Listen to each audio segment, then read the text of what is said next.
The Afghan camels were the founders of Islam in Australia. Before the arrival of camels, no Muslim or apparent representation of Islam existed in Australia.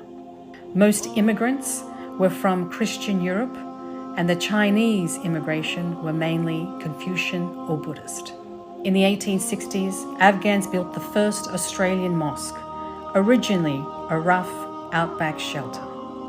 Within 2 decades, large mosques in Adelaide and Perth were built by the Afghan camels. This is the Adelaide Mosque, built between 1888 and 1890. Although the Afghan camels were underpaid, they were built with camel donations.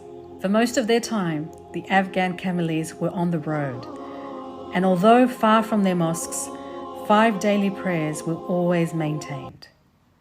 On lonely outback travels, a small group of fellow Afghans would carry a copy of the Quran and under a shade of a tree set the scene for prayer.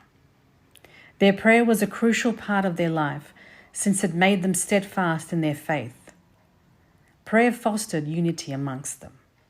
These camels were the backbone of Australia's economy, and we owe an immense historical debt to the camels and cameleers.